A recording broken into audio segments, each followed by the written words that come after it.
everyone! Today is Monday and nandito naman po tayo sa Lighthouse. Kasama ko pa rin si Maria Cosinera. And ayun, naglakad na nga po uli kami para exercise, para mabawasan naman yung taba-taba sa aming katawan. Nabubulol talaga ako guys. Pag ako'y nagbo-voice over, pero kailangan kong i-voice over to kasi wala itong sounds dahil ako po ay nag-video lang para ipakita sa inyo ang aming dinaanan. At yun na nga po, nandito na kami sa Lighthouse. Nadat na namin dito si Berador, and ayun, bardagulan na naman sila ni Maria Cosinera. Beruan lang po yan ha. Sa mga makakapanood po nito, yan po ay good vibes lang, beruan. Ganyan po talaga yan si Berador. Makulit at mahilig sa bardagulan.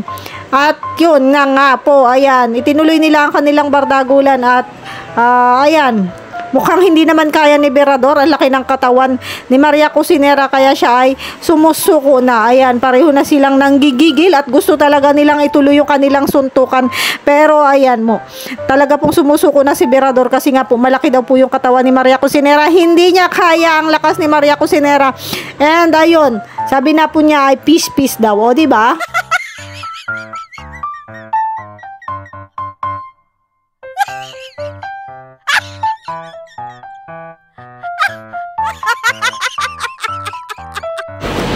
At ayun, naisipan po naming maglutong paksiw para may ulam dito sa Lighthouse. Meron po ditong isda akong kinuha sa kanilang mahiwagang freezer. Kaya po yun ay ipapaluto ko kay Maria Cosinera. And syempre maghihiwa tayo ng pansahog.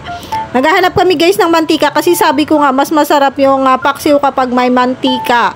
At ito na nga yung okra na ilalagay namin sa ibabaw ng paksiw na isda. Ayan, masarap ito guys. Kasi mas masarap sa paksiw yung may gulay. Wala po kasing talong kaya ito na lang okra. Okay na okay din to. Yung iba guys, ang paksiw ay nilalagyan din ng ampalaya. Huhugasan ko muna to guys para mamaya pag naluto yung isda ilalagay na to sa ibabaw ng isdang niluluto ni Maria Cosinera. Cosinera po yan, kaya po talaga yan ay mahilig magluto. And ako naman ay taga-hiwa-hiwa lang ng gulay. Ito na po yun guys. So may ricado na at ayan, nilagyan na niya ng mantika. Pero mukhang kukunti yung mantika kaya kailangan naming maghanap pa, dadagdagan para mas masarap po. Masarap po talaga yan kapag may mantika pa. Ulit-ulit ako guys, sorry naman. At ayan, may tinuturo si ate na mantika. Akala ko po ay yung sabon kasi magkakulay sila ng dishwashing liquid, pero meron pala sa baso na mantika. At ayan, dinagdagan na nga po niya. Mamaya po matitikman natin ang masarap na lutong paksiw. At habang wala pa pong go signal si Kuya Bal kung saan pupuntahin, nandito muna sila JP Alivio Vlog, si Kuya Brooks at si Berador, and syempre si Ria Olarte ay nandito na rin para maghintay kung saan ang punta. Actually po talaga ang sabi ni Kuya Bal ay pupunta na sila ngayon sa Masbate kasama po si Maria Cosinera at yung mga yan. O sige, diba? Sila yung mga kasama papuntang Masbate. At ayan po, naghahanda na rin si Berador ng mga dadalhin papuntang Masbate. Kailangan po nila ng mga kaldero, kawali, sandok at kung ano-ano pa dahil sila po ay magpapapiding sa Masbate. Ewan ko ba dito kay Berador guys, tuwing lalapit sa akin ay lagi na lang niya akong hinahayaan ng suntok at kahit sino makalapit niya ay para siyang laging nanggigigil at laging gusto niya ng away. Ewan ko ba sa taong to, mukhang war freak to guys nung nag-aaral pa, no? At ayun na nga, kwento-kwentuhan muna guys habang naghihintay. Nandito rin si Aling Berta. And ayan na nga po, pagkatapos po niya na lalagyan po nila ng trapal yung pick up para kahit umulan ay hindi mabasa. Inihanda na rin po yung mga pinggan, mga kutsara, etc. Nandito, dadalhin din po nila yan papuntang Masbate. Ano guys? So ayan, abang-abang tayo kung anong oras sila aalis. Ayan, kasama tayo guys sa gayak pero hindi tayo kasama sa lakad.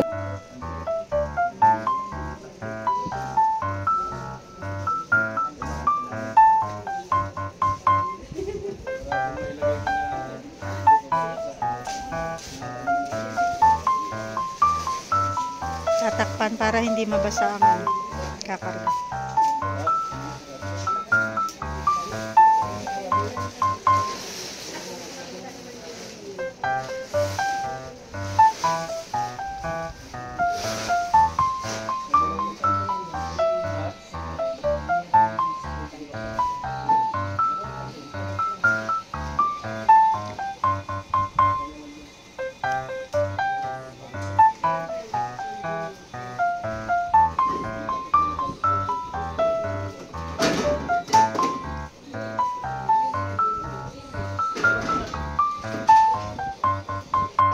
Labas. Kanan. Ano ba yun sa kanan? Busy na po. Busy na sila sa pagpiprepare ng mga dadalhin papunta sa Masbate.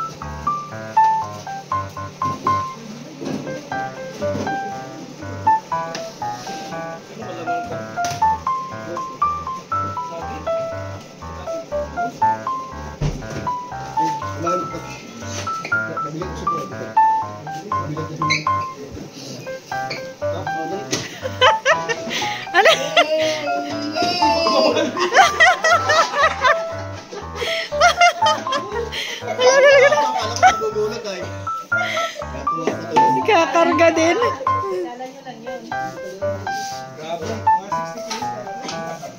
Wag naman. Joy, magtira kang dahon, Joy. Dahon? Oo. Grador, dahon.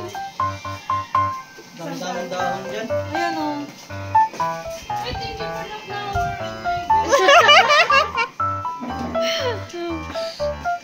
Natungkol yun. Thank you so much. Si Maria expert dyan. Lulutuin natin to dito.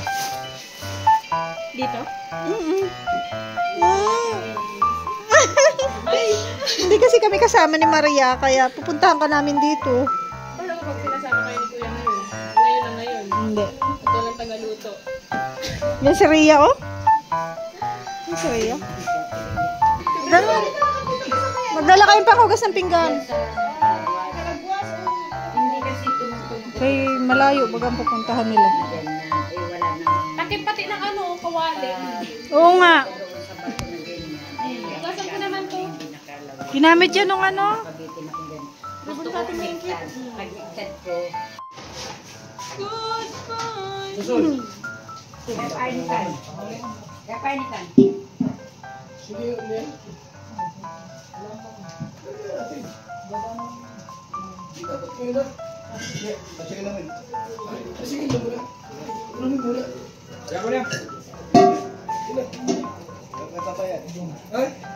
Bayad daw.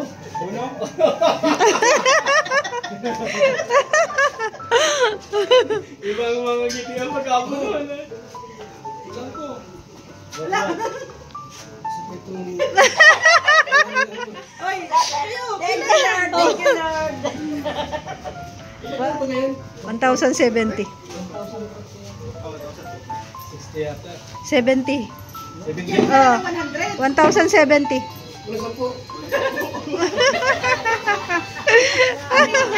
Wala din mga pera yun. Ito, gawa ng biting. 100. Wala, Maria. Sabi sa'yo? Ay, hindi na alam ko yun. Anak-anak ka pa eh. Alaki na yung mga anak mo. Wala, ito na lang. So, ayan guys, dahil hindi naman tayo kasama sa Masbate, ay umuwi na ako at para makapagpahinga. So, syempre, dito tayo mag-outro ang aking munting business. Sa lahat po ng gustong mag-mine, ayan, available po lahat yan. Pwede nyong i-mine and pwede nyo akong i-PM sa aking Facebook page, Roda Mix Vlog. And then, ayan, may mga bag pa tayo dito. Ayan, may mga konti pang bag yan. And, nihintay natin yung ating ibang stock. So, ayan, maraming salamat po sa lahat ng nanood ng aking video. Sana po hindi kayo magsawa. And sa lahat ng hindi nag-i-skip ng ads, thank you so much din po. Patuloy din po nating suportahan si Kuya Bal Santos Matubang, Ate Edna Vlog, Kalingap Rob, and Kalingap Jackie. Thank you so much po. Bye-bye. God bless us.